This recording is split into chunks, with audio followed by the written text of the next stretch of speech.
a vast majority of people want lends itself to who can promise the most amount of free stuff to the population. The Founding Fathers talked about this in the Federalist Papers. I never knew that. We are not a democracy. A democracy inherently means the centralization of power. A constitutional republic respects the decentralization of powers. The Founding Fathers wrote in the Federalist Papers that the Electoral College will be the greatest hedge against the tyranny of the mob.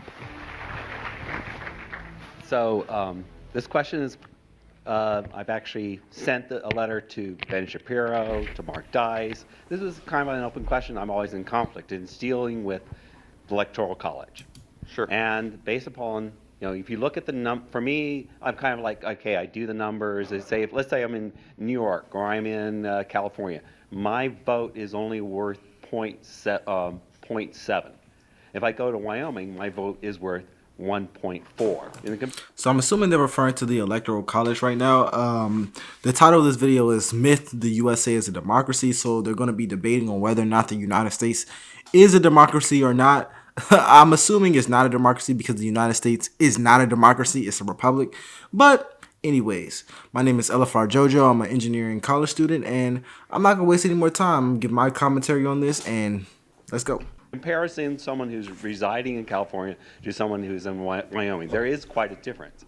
But at the same time, I think people in Wyoming should have a voice versus only as not just being some mass or densely populated areas telling me what my voice should be.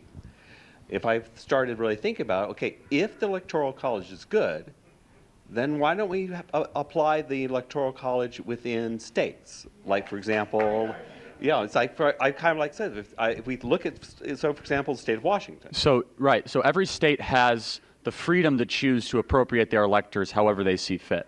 Right. So that's a misunderstood notion about the Electoral College. So if the state of Washington actually wants to put their electors based on the popular vote, they have that freedom.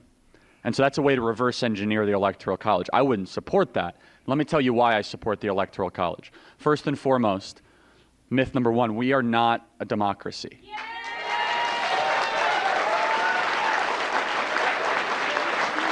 Nor should we. Nor should we be. So I'm here to be educated. No, I know. I'm not trying to. I'm just walking you through. So explain that last statement, because I want to understand that. Okay. Totally So that's okay. So we are a constitutional republic with a democrat mechanism to put people in power. Now, what's the difference? A true pure democracy, as Bernie Sanders would want it, and he has argued for it, using him as an example, 51% of the population can vote your rights away. So if 51% of the population believes something, all of a sudden your Second Amendment rights could disappear. In the current system, that's not the way it works. In order to get rid of something that is enumerated as a right, you have to go through 3/5 of the states. You have to go through a huge amount of mechanisms. It's not a direct democracy. Secondly, a democracy lends itself to mob rule.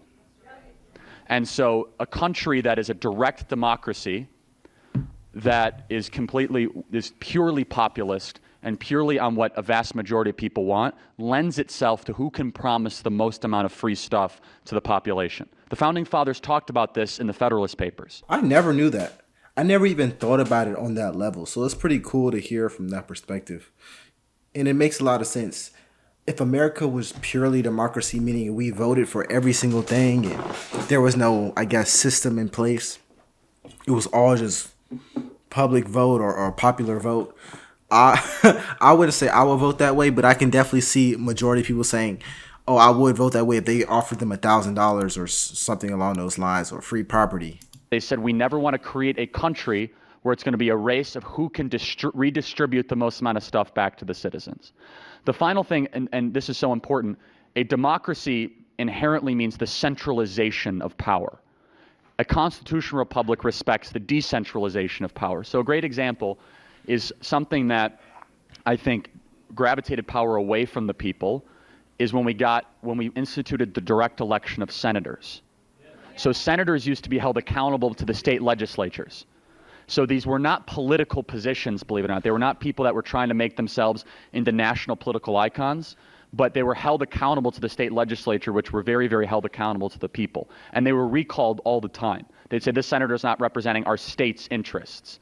So now you see these senators, and both parties, by the way, both parties do this, from Marco Rubio to Elizabeth Warren, that use their U.S. Senate seat to try to do national fundraising campaigns and try to turn themselves into national celebrities, instead of being in what the Founding Fathers wanted to be, which was an employee of the state government. Right. So it eroded states' rights. Here's the final thing. From a pragmatic standpoint, the Electoral College requires candidates to go to parts of the country that they otherwise would completely and totally ignore. And so if you look at the math, Hillary Clinton could have lost 65% of what we call middle America and won 80% of Los Angeles and 80% of New York, and she would have been president. Yeah, that sounds like an extremely terrible system. I could see something like a democracy working if every single state didn't have the same amount of people, but at least had proportional amounts of people, meaning that Utah, or no, not, meaning that middle American states, I don't know, where is Utah? I don't know. But middle America states had larger amounts of people. But if you look at the map, a large majority of people reside in small amounts of cities. For example, Los Angeles has a lot of people. They take up a lot of the population of California. New York City obviously has a lot of people and makes New York's population rise. DC has people. Just the eastern hubs of corporate America has a lot of people, but middle America doesn't really have many. So if every state had, similar people or proportional people, yeah, popular vote, but we all know that's not the case.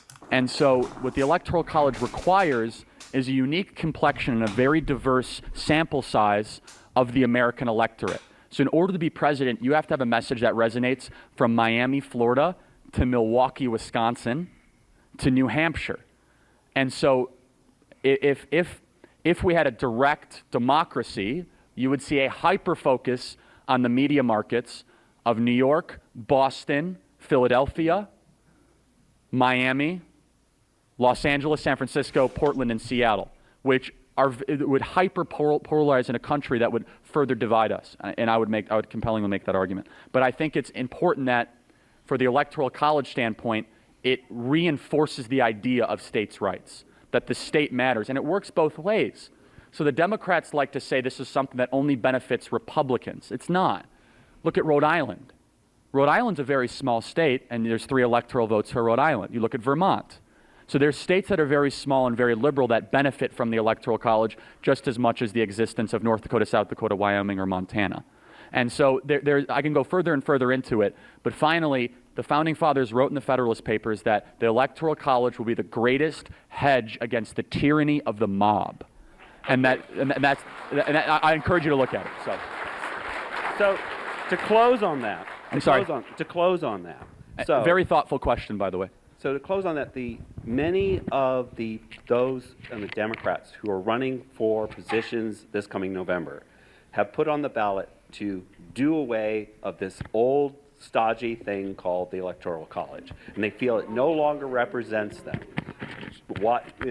So I feel that is something to fear of, especially those on the flyover states. And I'm looking.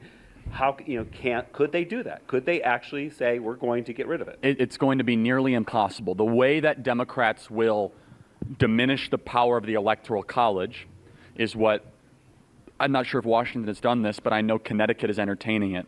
Where essentially they would say that Connecticut decides, or Washington decides, to appropriate their electors based on the winner of the national popular vote.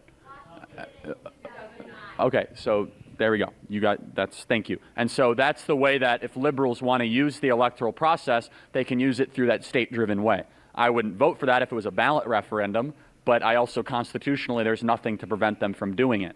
But the interesting thing is every state can do it differently. So Maine, for example, does it by congressional district. So Trump won 1 electoral vote in the state of Maine because he won the central part of Maine, which is very union, very industrialized. Barack Obama won 1 electoral vote in the state of Nebraska, where Omaha is. So Omaha and Maine are the only 2 states in the country that appropriate their electors based on congressional district. And this is kind of the reinforces states' rights. is that shouldn't each state be able to go to the people and say, how do you want to be represented?